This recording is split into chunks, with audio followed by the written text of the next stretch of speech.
Good morning, everyone, and welcome to the deep learning session. We're going to talk about neural networks. And this presentation is actually a studying presentation. Some of the slides are overloaded with theory because I want you, for those, of course, that are interested, to keep it and study it afterwards, not just throwing images, fancy images, and describing what does it does without understanding what's happening behind. And I also provide references and also comments for each slide, for those that are interested, of course. In general, to do deep learning, you don't need to have a strong mathematical background, but at least it's necessary to know how you do differentiation, how you do matrix operations, how the backpropagation algorithm works, namely basic algebra, linear algebra, and calculus. So I would like to ask, which of you can do matrix multiplications? Or, yes? 1, 2, 3, 4, 5. Okay. All right. For the rest of you, don't worry, don't freak out if at some slides you see mathematics. You don't need to know them for the tutorial. It's just there for your interest, to understand what's happening. So let's start. Let's start by defining what is machine learning, what is deep learning, what is artificial intelligence. Machine learning is a great area of research, which includes self-learning algorithms that learn from data. You already heard in the previous presentation about machine learning algorithms. Deep learning is a subpart of machine learning, which actually includes the neural networks, which are special models, multi-layer models, that learn representations of data with multiple levels of abstraction. And artificial intelligence is a partially overlapping field area of research, which includes systems that are intelligent through rules in general. The categories of machine learning are supervised learning, unsupervised learning, and reinforcement learning. In supervised learning, as you have heard, we use labeled data and we get direct feedback. And we can predict the outcomes, what happens in the future. In unsupervised learning, we don't have labeled data, we don't have experimental data, but we can identify patterns in the data and which are hidden. And finally, in reinforcement learning, which is a subcategory by its own, and we will not have time to cover this in this presentation, we have decision processes that reward a system and learn series of actions by rewards. These are some simple examples from each of the category. In unsupervised learning, I'm sure you all heard of clustering. So clustering finds hidden patterns in the data. In the simplest scenario, we have only two variables, and we want to separate the data points into groups. We can cluster them like this in 3 groups. Another type of unsupervised learning is the so-called dimensionality reduction. I'm sure you also heard of that also. In this simple example, we have a distribution of data in 3 dimensions, which forms a row-like distributions. And we want to project it to fewer, the 2 dimensions, to facilitate our operations, to make them faster or visualize them better. And after the projection, it looks like this, like a cone-like structure. On the other hand, in supervised learning, we have the regression and classification models. Regressors predict a single value. Classifiers, they add labels to the data. They group them into classes. These are simple examples of predicted values from our data X, and as you see, they are correlated with respect to the experimental. And a simple example of classification, where we can draw a simple line after the classification to separate the 2 classes of data. And finally, we have the reinforcement learning, which is out of the scope of this presentation. Very briefly, what it does, we have a system which consists of the agent and the environment. The agent does some actions, and the environment responds by giving a reward or not to the agent and depending on its state. And this is how the agent learns what is good and what is bad. Of course, 1 hour is not enough for covering the whole deep learning, so maybe I will reserve some time from this presentation to continue in the tutorial, about 20 minutes. What I will cover in this presentation will be 4 major architectures. The first is called the Multi-Layer Perceptron, which will be used also as a model system to describe you the theory and also in the tutorials. The second is the Auto-Encoders, which does dimensionality reduction. The third is the recurrent neural networks, and particularly the long short-term memory networks, which are used for text translation and natural language processing.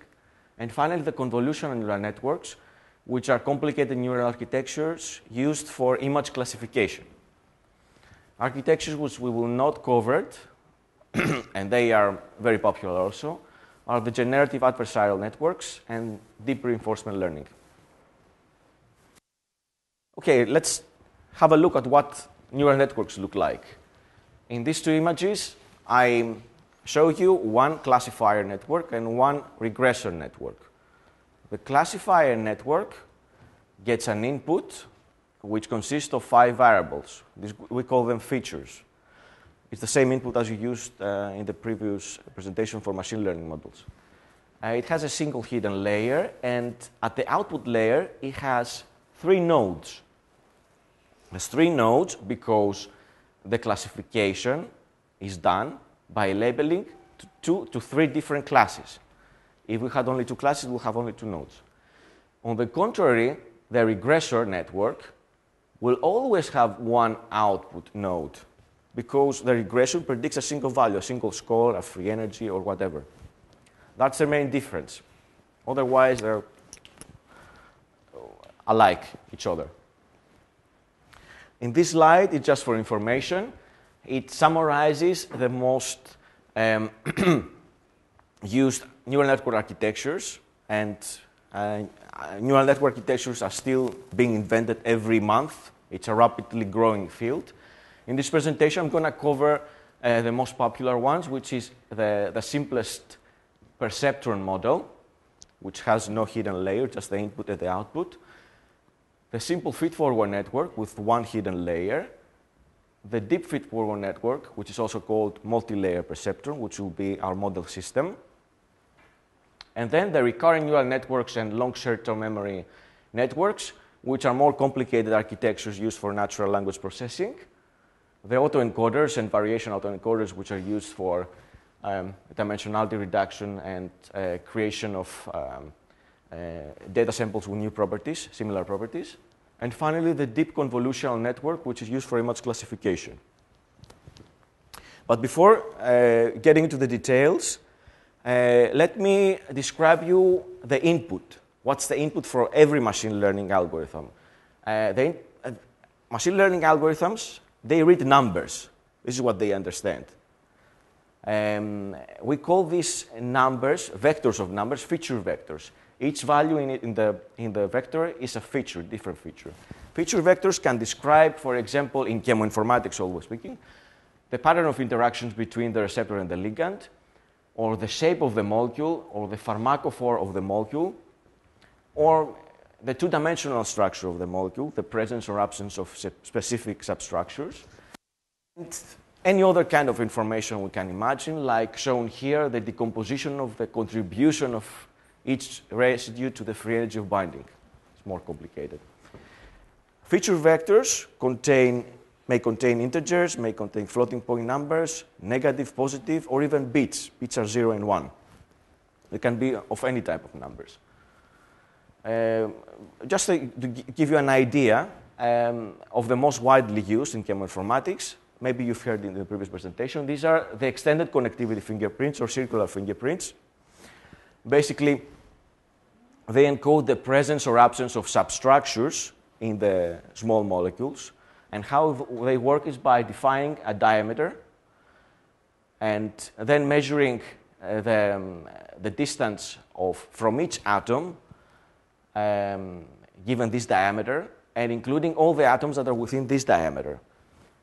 and finding substructures like this, creating substructures like this. For each substructure, they create a single integer identifier by a hash function, which is then converted to a bit representation.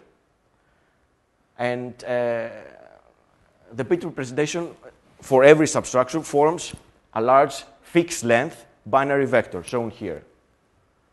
We can adjust the length of the vector, the bit representation. If we use fewer bits, we may have bit collision, which means that some of the features, some of the substructures may collide, so we lose information. If we have larger fingerprint length, we have less bit collision, but it's more difficult to train and slower. The train becomes slower, actually, whatever, similarity search, whatever we use it for. So there's a trade-off between the length of the fingerprint and the accuracy of our model. Another frequently used feature vector is the pharmacophore fingerprints, which basically you will learn more about this tomorrow from Professor Langer. What we do here is we identify molecular interaction features in the molecule. The most commonly used are the H-bond acceptors, H-bond donors, cationic, anionic, hydrophobic, and aromatic atoms. Groups, they're not atoms, always. And we defined 3-point or 4-point groups with varying distance. And these groups, 3-point or 4-point groups, can be expressed again in a similar way like the extended connectivity fingerprint in a bit string. And the bit string is the input for machine learning algorithms, for neural networks, etc. And this is how they look, the feature vectors. This is the input to any machine learning model. For each model, we have a different type of description with different color, which consists of numbers. The other thing I want you to know before I start with the theory is the tensor. I'm sure all of you have heard what is vector and what is matrix. Tensor is simply a representation, a matrix representation in higher dimensions. So we call the vector one-dimensional tensor. The matrix is a two-dimensional tensor. The cube is a three-dimensional tensor because apart from rows and columns, it has also a width, third dimension. We can go up as many dimensions as we wish. 4 dimensions, like a vector of cubes, 5 dimensions, matrix of cubes. We can have tensors as many dimensions as we wish. And this is how they look like. A scalar value is a 0-dimensional tensor because it has no dimensions, only one value. A vector is 1-dimensional tensor. A matrix looks like this in the computer. It's a 2-dimensional tensor. A 3-dimensional tensor looks like this, and so on. So now we start with the components, the major components of each neural network. We could summarize them into 4 major components, the most important. You need to know it's the activation functions that we use, that you use, the loss function, which is also called cost function or objective function or error function. These are equivalent terms. The optimization algorithm and the regularization technique. First, activation functions. They are functions, non-linear, that transform the input from each layer. And they add non-linearity to the model, and that's what makes neural networks very effective as machine learning models. The loss function is the heart of the neural network. It's actually the function which tells us how good or how bad the network is. In other words, how good or how bad it reproduces experimental training data. The optimization algorithm is the algorithm that tries to minimize the loss function, to minimize the error in the model. And finally, the regularization technique, which prevents the model from adapting too much to the training data and be more generalizable. Because always the training data will be a small sample, subsample of the whole population of data. As the name says, neural networks were inspired by biological neurons. And this is how the neural cell looks like. It has the dendrites, the cell body, and the axon. And this is how a very simple neural network, neuron, we could say, looks like. So there is an equivalence between these two. The dendrites receive the signal from the previous neuron, and they transmit it to the cell body. Likewise, we can imagine that the signal in the neuron, the neural network, are the features. These are the features, the input, x1 to x5. And they're transmitted to the cell body, which is the node. But during transmission, the information changes. In dendrites, changes. In neural network, changes by multiplying by weight values, unique weight values for each of the features. At the cell body, the signal from all. Likewise, in the node, we sum the weighted features coming to the node. Measure the sum, we accumulate the signal. And finally, through the action, the signal is further changed, further modified. And likewise, in the neuron of the neural network, we have the activation function which adds nonlinearity, which transforms the input, the sum of the weights, and returns a different value to the next neuron in the next node. These are the most important activation functions are used. The most popular are the sigmoid and logistic that you need to know. This is used in classifiers, classifying networks. The hyperbolic tangent, given by this equation, it looks like this. This is used predominantly in recurrent neural networks that do the natural language processing and translation. And finally, the rectified linear unit, or ReLU for shorthand, which is used predominantly in multi-layer perceptrons and feed-forward networks. In this slide, I show you a simplistic representation of what's happening inside the neural network. I already said that neural networks are very good in identifying complex nonlinear patterns in the data. So imagine we have this simple data set, which consists of two classes, the blue and red class. And these are not linearly separable. We cannot draw a straight line and separate correctly the two classes. What happens in the neural network it adds nonlinearity and transforms the two classes like this. So in this form, this is what happens in the hidden layer. In this form, we can draw a single straight line, or we can use a logistic regression, a linear model, and separate effectively the two classes of data. So enough with the simple representations. Let's start with a multi-layer perceptron, which will be our model system. The multi-layer perceptron consists of multiple layers, as the name says. The first layer is always the input. Each node corresponds to a single feature in our feature vector. Each node is connected to all nodes in the next layer, to the hidden layer. And the perceptron may have multiple hidden layers. And finally, the last layer is the output. In case of our regressor, which is shown in this picture, we have a single node. In case of classifier, we have as many nodes as the classes. And again, the final node, it gets input from all the nodes in the previous hidden layer. What's happening in each of these lines? What's happening is that, let's look at this node, for example. This receives input from all 5 features. The values of the features are multiplied by the weights for each feature, a unique weight. So we have 5 weights, and they are summed when they reach this point. And at this point, they are transformed through the activation function, which adds nonlinearity, and they pass to the next nodes. This is a procedure that happens in every single node of the network. So imagine how much the information changes from the beginning to the end. And this plot shows the 3 most popular activation functions which add nonlinearity. In the perceptron model, we use mostly the ReLU. This is the red function. the red line. In other networks, we use the sigmoid, which is the green, and the hyperbolic tangent, the blue. So we already talked about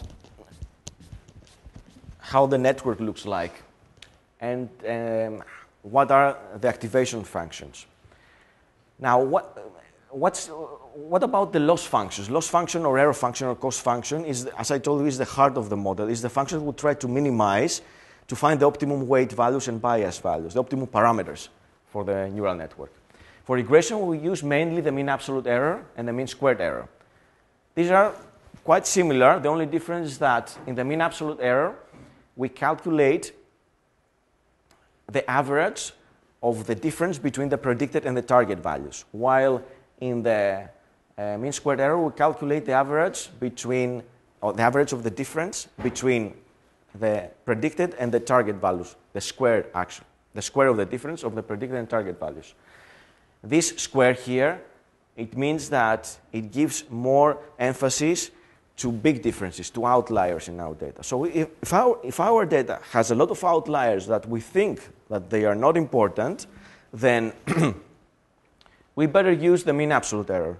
If the outliers are important, then we better go with a mean squared error. That's the first striking difference between these two. The second striking difference is that it has to do with the derivatives, because in optimization, we use the derivatives of the loss functions. The mean absolute error is not continuous everywhere. It's not continuous at 0 point. So it's more difficult to find the minimum of this function through an optimization algorithm, while the mean squared error is continuous everywhere, so it's easier to find the minimum.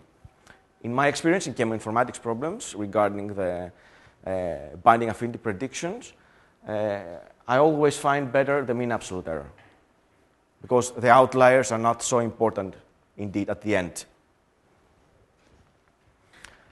In case of classification, we frequently use the cross entropy. Oh, I'm sorry. And of course, that for those that are interested, there are other loss functions frequently used, which can be found in this reference. In classification, we use mainly the cross entropy, or negative log likelihood. This is given by this equation, which is a composite equation. To understand this equation, let me describe you first simple equations that must be applied first.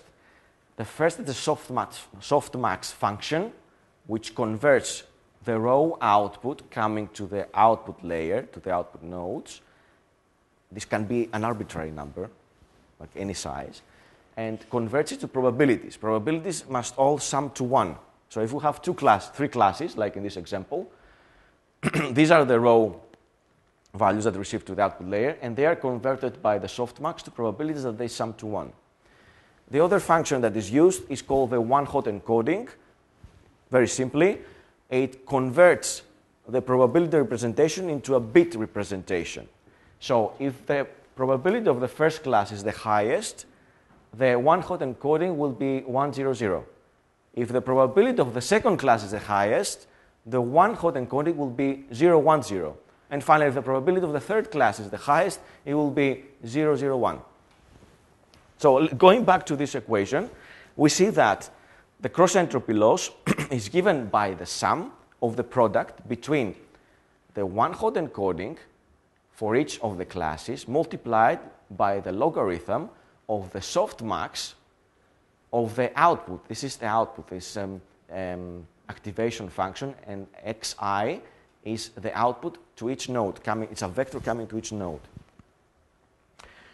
In case of multi-label classification, this means that in each of our samples, we may assign multiple labels. For example, if we try with a network to classify images, and we have an image of a car, and we have classes named car and automobile, then we must apply both classes to the image, because a car is also an automobile. So the equation becomes a little bit more complicated. Apart from this term, we add an extra term, which is, again, a product between the one-hot encoding representation and the logarithm of the sigmoid transformation of the output. I have references at the end for those that are interested to read further about the loss functions in general. The next important thing is the optimization algorithm. This algorithm is used to optimize, to minimize the loss function, which is also called the error. As already said, the loss function measures how well our model reproduces the experimental data.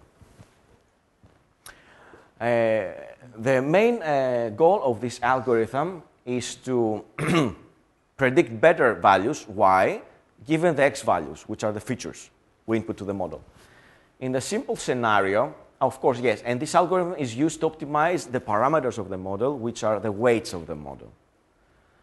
In the simplest scenario, to have a neural network with only one weight value, this is impossible, but just for explanation, the optimization algorithm looks like this. It starts from this loss function value, this point, finds the gradient at this point of the function, and through the gradient does an informative step and goes to the next point, point 2, which has lower loss function value. It recalculates the gradient from this point, it goes to point 3, etc. So at every step, it goes to a point with lower loss function value. This is pretty much what happens in energy minimization, those that are already familiar from molecular modeling. In the scenario that we have a network with two weights, it becomes a little bit more complicated. It looks like this. The optimization starts from this point. This time, because the loss function is dependent on two variables, we have to calculate the partial derivatives of the loss function j with respect to w1, the first variable, and w2, the second variable. And from this vector, this is a two-value vector, we can make an informative step and go to a point with lower loss function value. This process is called the gradient descent because we calculate the gradient every time of the function, and we try to go deeper and deeper, like a descent through the gradient, until we minimize and we find the optimum weight values. And these are how the equations look like. New weights are calculated from the old weights. These are vector representations, not a single value. By subtracting the gradient of the error function, of the loss function, multiplied by the learning rate. Learning rate, alpha, is a constant that defines how fast the model reaches the optimum values, finds the optimum values. And for complicated neural networks, it's one of the hyperparameters that we want to adjust. We must adjust, because depending on the learning rate, sometimes the neural network will not reach the optimum values. And this is how they look, the equations, if we decompose them into single value variables. The weights are calculated from the old weights by subtracting the partial derivative of the loss function with respect to every weight variable, multiplied by the learning rate. And likewise for the biases. Biases are constants, which are common for every node of each layer. We're going to talk about this later. All right. Most of the optimization algorithms are based on derivatives, as I already mentioned. Those that are familiar with calculus and derivatives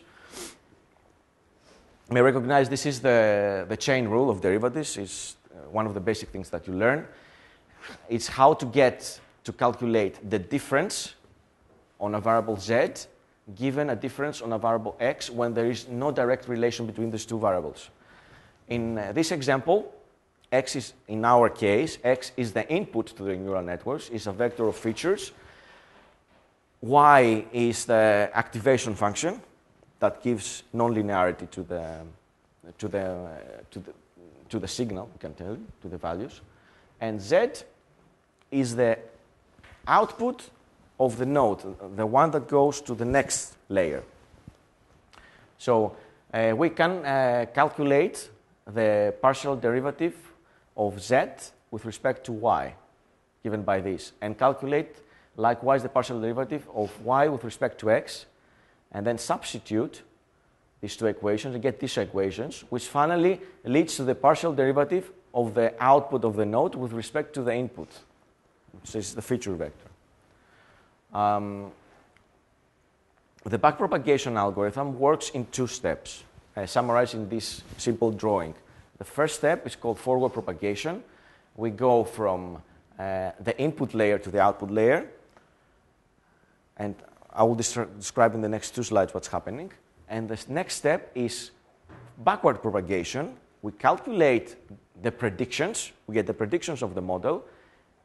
We divide them from the target values to calculate the error.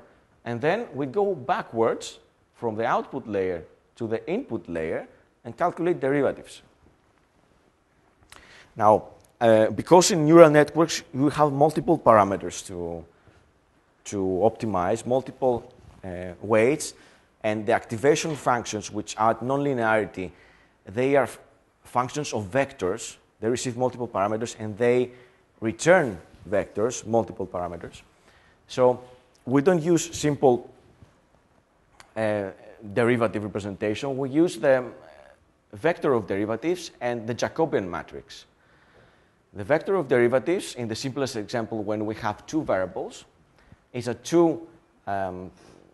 the gradient of this function of 2 variables is a 2-valued vector, which consists of the partial derivative of the function with respect to 1 variable and the second variable. In the case of the Jacobian, where we have a function, like activation function, which has multiple variables and returns also multiple variables, and the input is also a vector of size n, we get something like this. It's a matrix of size, of shape m by n, where each row represents the partial derivative of one output value of function f with respect to all input values x. And each column represents the partial derivative of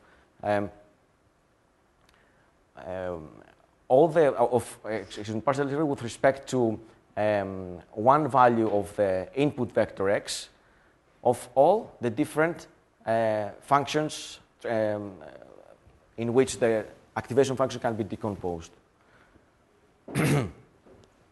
This is how the backpropagation stage 1 looks like. It's the forward pass. We start from the input layer. We calculate weighted sums, which means that for each feature value, we multiply by the weight. And at each node j, we sum all the weighted features. Likewise, for the next hidden layer, the node in the next hidden layer k, we sum up all the values multiplied by the weights and so on until we reach the last point, the output layer. At each stage, after the summing of the weighted values, we also transform by applying the transformation functions, the activation functions that I already mentioned. These are the 3 most widely used. So, at the end of the model, we get the predictions at these 2 nodes. Prediction for class 1, prediction for class 2. In the second stage, which is called the backward pass, from these predictions, we calculate the error. Or otherwise, we calculate the loss function value. And we start to go backwards from the output to the input. At each hidden layer, we calculate the error derivative with respect to the output, which is this is the error function, and this is the output at node I. Then we go at node k in the next hidden layer. We calculate theta epsilon divided by theta yk, and so on. And this is a weighted sum of the error derivatives with respect to the total inputs of the layers above. So this is a weighted sum with respect to the total inputs from these layers. This is a total sum of the weighted input from these layers, and so on. We then convert this error derivative with respect to the output into the error derivative with respect to the input, which is theta epsilon divided by theta zk. And at the output layer, the error derivative with respect to the output is computed by differentiating the cost function. So if we have a cost function like the mean squared error, which is given by this equation. Its derivative looks like this. So once the error derivative with respect to the input is known, the error derivative for each weight of the network can be calculated, and this way, then the weight values are updated at each cycle, each iteration. Okay, you don't freak out. You don't need to remember this, not for the tutorial. I have references here for those that are interested to learn more. This is a great example, a video with numbers, how backpropagation works, and I'm sure if you watch the video, you're going to understand more what's happening, instead of abstract numbers like the ones I showed you. And this is a link to the basic calculus, the basic theory that you need to know to understand backpropagation. So enough with the mathematics. Last thing I want to show you, it's an animated image which shows what's happening during training of the network. Okay, it works. So first is the forward pass.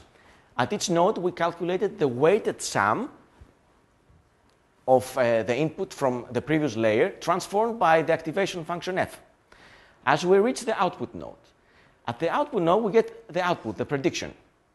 And then we calculate the difference between the target values and the predicted values, and we start to do the backward pass. We calculate derivatives, delta, derivatives at each node.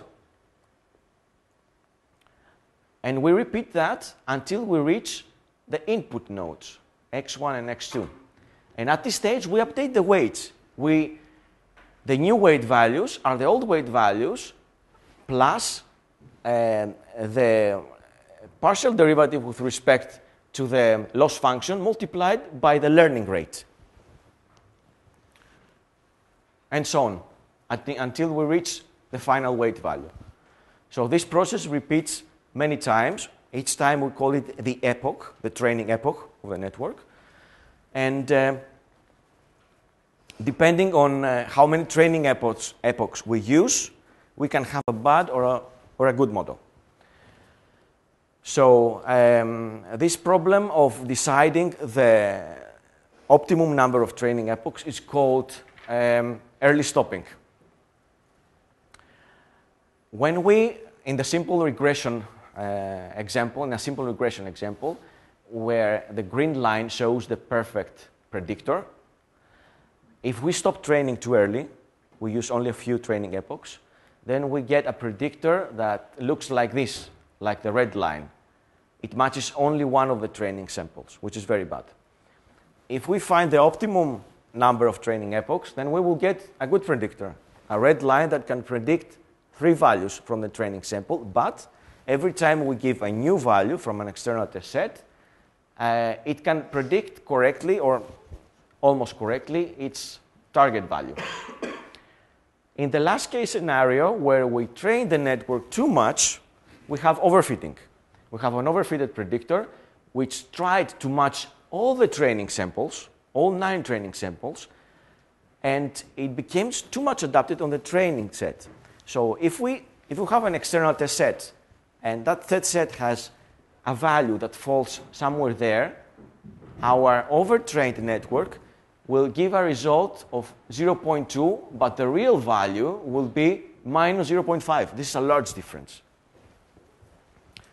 Likewise, the same thing happens in classification problem. A bad predictor which is trained, it's underfitted, cannot differentiate the 2 classes shown in this simple example. A good predictor can differentiate these 2 classes. In this scenario, we have 2 outliers, which probably are experimental errors. They are incorrectly within the area of the blue class.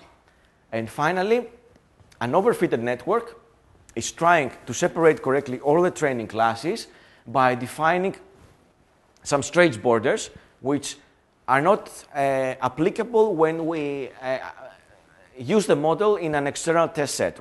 It will return errors for those samples that fall in these areas. It will classify them incorrectly as red, while this is a blue region area. So this plot shows what's happening in early stopping. Usually the widely used method to decide the optimum number of training epochs is by dividing the training set into training and validation. Usually we keep 20% of the training samples as validation to decide when to stop the training of the network. The blue line shows the accuracy, the performance of the network with respect to the training set. This will always increase because we train the parameters of the network based on this training set.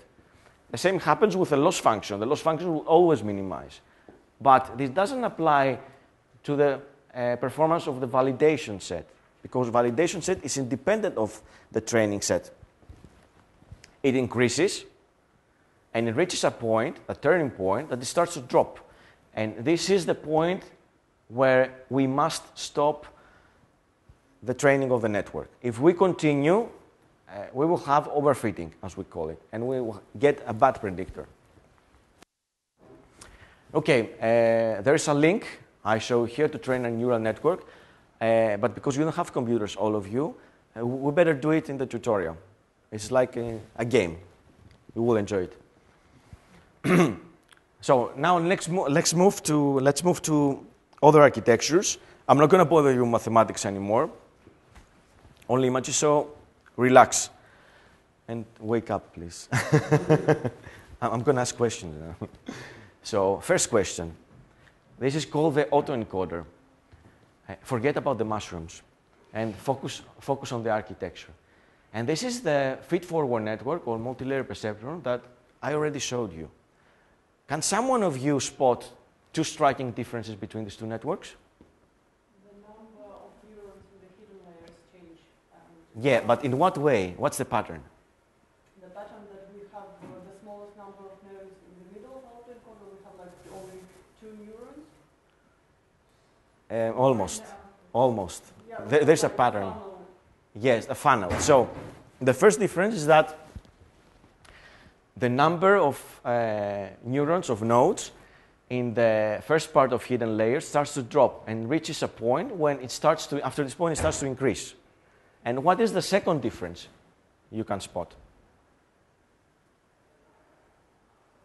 Again, with respect to the number of nodes.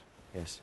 The second time has 2 inputs, and the first time just 1? No, because there are hidden inputs here, like these dots mean that, but you're almost there, almost what I want to hear. Number of input equals number of output? Yes, yes. This is what makes auto-encoders different from conventional feed-forward networks.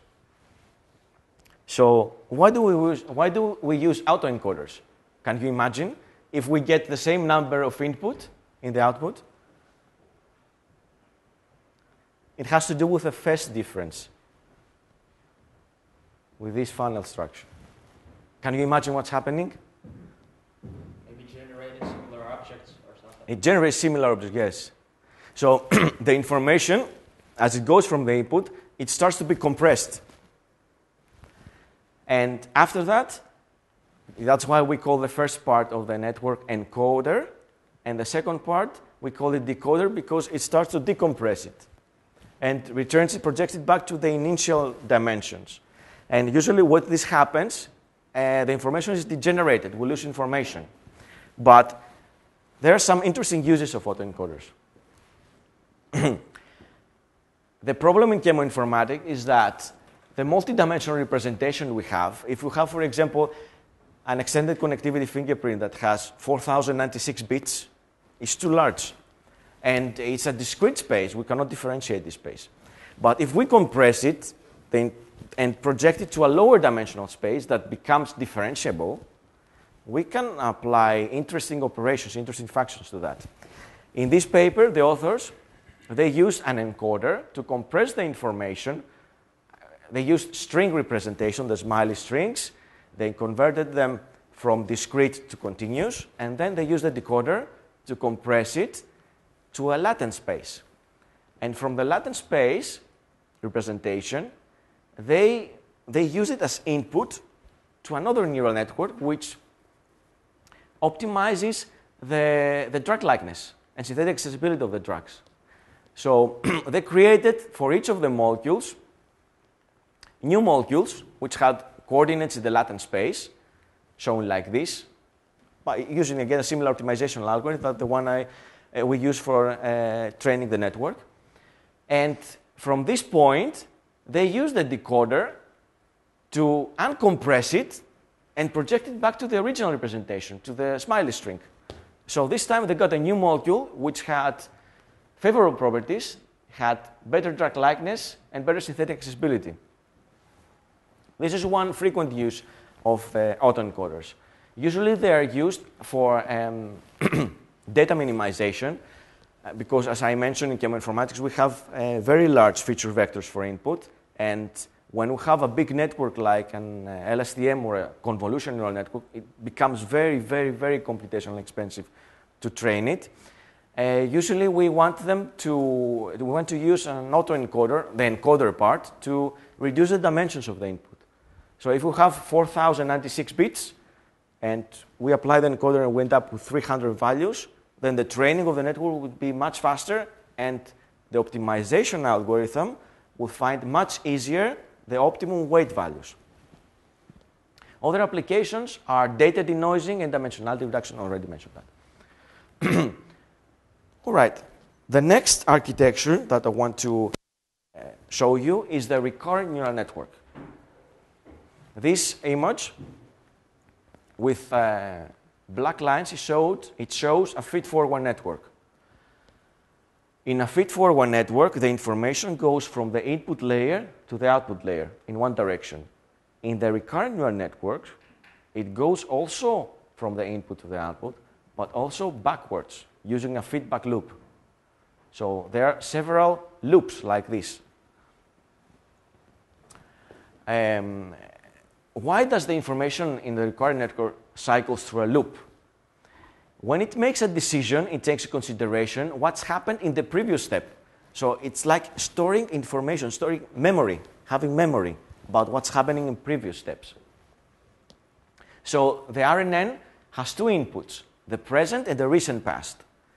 And this is important because when we process sequence of data, like DNA sequences or protein sequences or even text, there is a repetition in this data.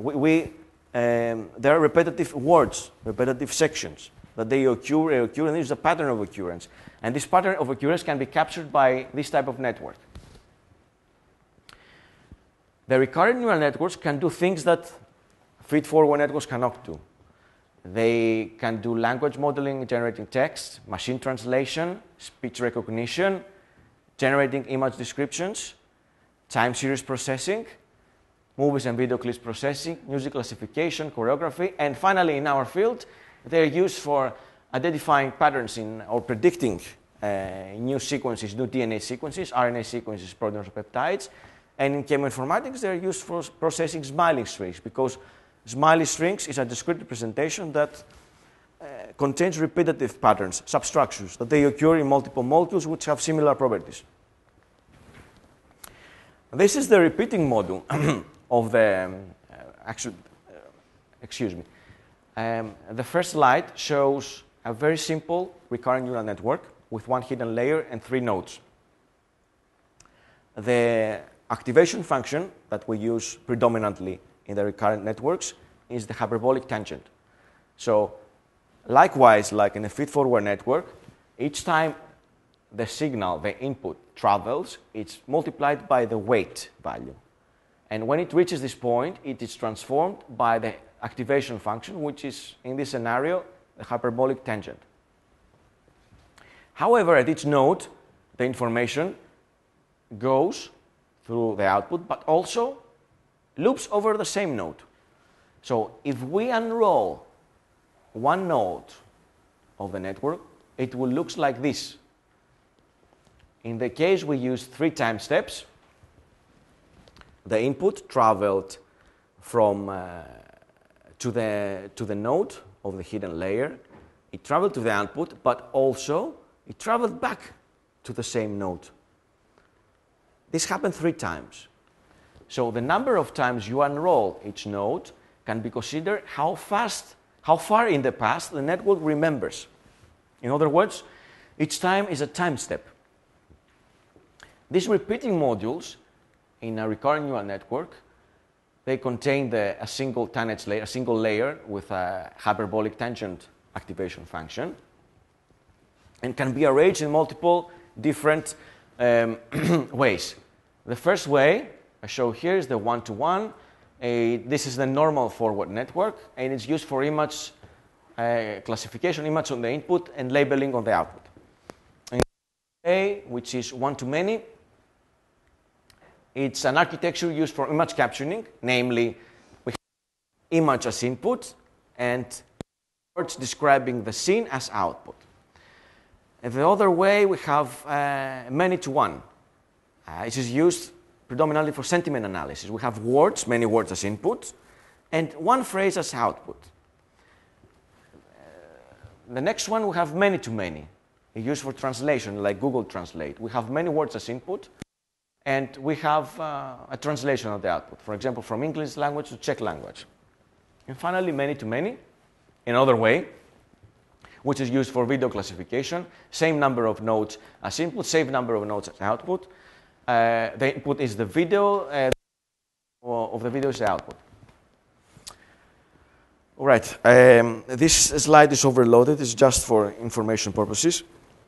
The problem with the recurrent neural networks is called the vanishing problem. As already showed you in the back propagation, we do the forward pass, and in the backward pass, we calculate derivatives of the weights. In the recurrent neural network, because we don't go only in one direction, we do several loops over each node. The derivatives must be calculated many times. And because each time we calculate the derivative, we multiply it by the weight value of the same node. That's why I call it here weight recurring. This weight value, if it is small, then the total number, the total derivative value, will be smaller and smaller and smaller and smaller, repetitively smaller. So it reaches a point when it starts to vanish and makes training very hard. In the exactly opposite case, when the weight value, the weight recurring, is very large, every time we unroll each node and we go backwards to calculate derivatives, the derivative will become higher and higher and higher and will explode. And this is called the exploding derivative. So the lower the gradient is, the harder it is for the network to update the weights, and the longer it takes the training to get the final result. To this end, a new recurrent neural network architecture was developed, which is able to cope with this problem. It's called the long short-term memory network. It's exactly pretty much like the recurrent neural network, but the repeating modules are replaced by LSTM modules. What do LSTM modules do that recurrent neural networks cannot do? They are able to remember inputs over a long period of time by essentially deciding which information to keep and which information to delete. So the memory can be seen as a gated cell, where gate means that the cell decides where or not to store or delete information. To store information, it opens the gates. The information passes through the next loop. If it wants to delete information, it closes the gate. And what's more important is that the network learns when to stop the gates, when to open the gates and when to close the gates. Namely, it learns the importance of its weight value. This simply means that it learns over time which information is important and which is not. So which weight value to drop and which weight value to increase. LSTM, due to this property, they do not suffer from the vanishing or exploding gradients problems, and they are predominantly used current days instead of recurrent neural networks. How much time I have? Okay, I think. Okay, I will complete this network architecture, and we keep the rest of the presentation for the tutorial. So I will go fast through this. Each repeating module in the LSTM network has 4 layers, interacting layers, which are shown with yellow color. And each repeating module has 3 inputs. Has the input from the previous cell state, the input from the previous hidden state, and the input, the output in the time point t that goes to both the output layer and the hidden layer in the next time point. It also contains the gates, 3 gates. The forget gate, which closes. When it closes, the information does not pass to the next repeating module. So, like the memory is deleted. It has the input gate layer, which transforms the information applying the hyperbolic tangent activation function.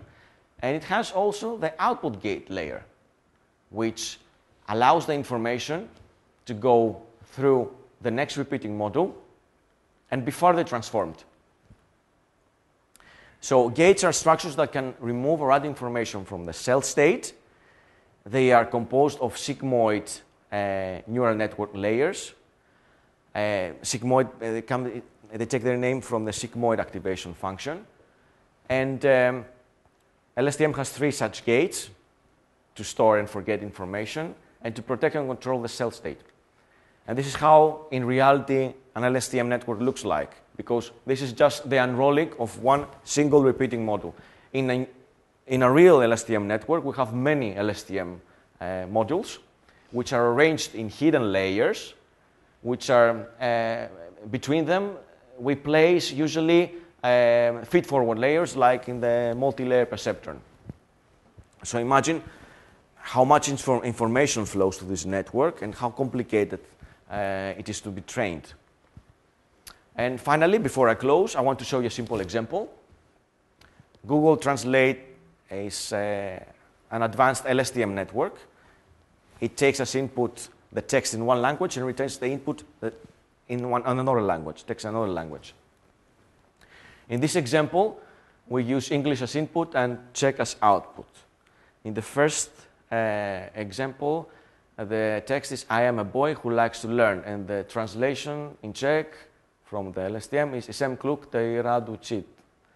If we change the boy word to a girl, the network has learned already, because it's pre-trained, that it must also change the verb in the feminine form. So, apart from kluk replacement to holka, it changes která ráda se učit. However, the grammar of the Czech language is so difficult that not even Google's advanced LSTM network can learn it. So I would like you, especially from the, not you, from the Czech-speaking ones, to find me other mistakes in the translation. The verb is in infinitive, whereas it should be... Okay, how many of you, they speak Czech, they know Czech? Not you, I said not you. You're excluded. How many of you? Okay, so from these 5 people, I want to hear what are the differences. Please, Michaela, what did you say? The verb is not conjugated. It is in infinitive. Yes, učit, yes, this is the first error, correct. What other error do you see? You want me to find the errors? Yes, what other error you see? All of you, yes. And the verbs are not in the right Order. order. Exactly which verbs are not in right order? How will the right translation will be for the first one? Jsem kluk, který se rád učí. Right, correct. And what will be the second translation? The second one? Bravo, bravo, bravo. Because učit by itself, it means teach, not learn. You have to say učit. Good, good. So, I will keep the convolutional deep neural networks, which is the most fascinating part of the presentation because it has to do with images, for the first 20 minutes of the tutorial. And then now we can have a break. All right?